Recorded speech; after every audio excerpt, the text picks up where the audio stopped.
आजकल तो वो जमाना है साहब, जब कोई किसी को उंगली दिखाता है ना, तो जवाब में उसका हाथ तोड़ दिया जाता है। और जब कोई आपकी परवरिश पर, आपके खानदान पर उंगली उठा दे तो माहौल कुछ और ही हो जाता है। लेकिन जहां सचिन पायलट की बात हो तो वहां पर सब्र और शालीनता दोनों की एक से बढ़कर एक मिसाल आपको देखने को मिलेगी।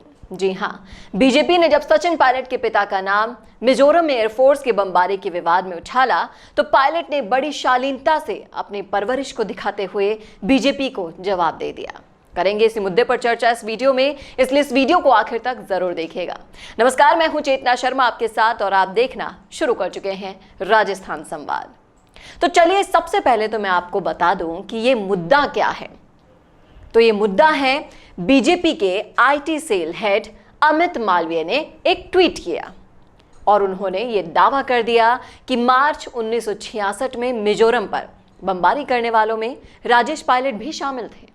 राजेश पायलट के बेटे कांग्रेस से नेता सचिन पायलट ने अमित मालवीय को बड़ी ही शालीनता से करारा जवाब दे डाला। उन्होंने बीजेपी नेता के ट्वीट का जवाब देते हुए लिखा कि उनके पिता ने 1971 के भारत पाकिस्तान युद्ध में बमबारी की थी, ना कि मिजोरम में। आपको बता दें कि पायलट ने अमित मालवीय को एक पत्र लिखा और उसमें बड़ी ही शालीनता से उन्हें जवाब दिया और उन्हें बताया कि अक्टूबर 1966 में उनके पिता को इंडियन एयरफोर्स में कमीशन मिला था, जबकि मिजोरम की घटना मार्च की थी। साथ ही उन्होंने लिखा कि राजनेता के तौर पर राजेश पायलट ने मिजोरम में युद्ध विराम और शांति समझौते में अपनी भूमिका निभाई थी। आपको यह भी बता दें कि पायलट ने मालवीय के ट्वीट को रीट्वीट करते हुए ट्विटर पर भी लिख डाला कि आपके पास गलत तारीखें, गलत तथ्य हैं। हाँ, भारतीय वायुसेना के पायलट के रूप में मेरे दिवंगत पिता ने बम गिराए थे, लेकिन वो 1971 के भारत पाक युद्ध के दौरान तत्कालीन पूर्वी पाकिस्तान पर थे, ना कि 5 मार्च 1966 को मिजोरम पर, जैसा कि आप दावा कर रहे हैं। सचिन पायलट ने यह भी लिखा कि उन्हें 29 अक्टूबर 1966 को ही भारतीय वायुसेना में शामिल किया गया था और इसी के साथ उन्होंने सर्टिफिकेट भी अटैच करके उन्हें सबूत भी दे दिया। अब यहां पर देखने वाली बात है कि जब आपके पिता को कोई इस तरह से अपमानित करे तो आप क्या करेंगे।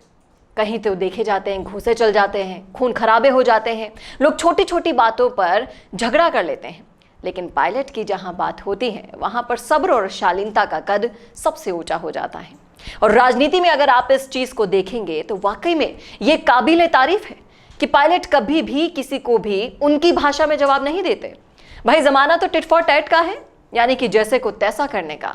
उस जमाने में सचिन पायलट अपने सिद्धांतों के साथ चल रहे हैं और अपने पिता को अपमानित करने वालों को इस तरह से बड़ी शालीनता से, सभ्य तरीके से जवाब देकर चुप करा रहे हैं।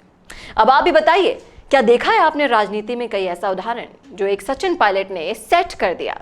क्या कुछ नहीं कहा इन्हीं की पार्टी के आला कमानों ने इनके खिलाफ? कभी भी इन्होंने अपशब्द का जवाब अपशब्द से नहीं दिया, बड़ी ही शालीनता से इन चीजों को हैंडल किया, अपने अपमानों को किया। अब जब पिता पर उंगली उठी तब भी उन्होंने यही तरीका अपनाया। इससे यह साबित होता है कि सचिन पायलट की परवरिश बड़े सिद्धांतों के साथ हुई है और इस परंपरा को वो आगे भी बखूबी निभा रहे हैं। आपकी क्या राय है, आपका क्या सोचना है, कमेंट करके जरूर बताइएगा कमेंट बॉक्स में। और इसी तरह के और वीडियोस के लिए देखना ना भूलें राजस्थान संवाद। नमस्कार। कौन देखता है अब टीवी पर आपको कितनों ने देखा, ये कैसे पता चलेगा? घर घर इंटरनेट पहुंचने के बाद अब सब कुछ है डिजिटल।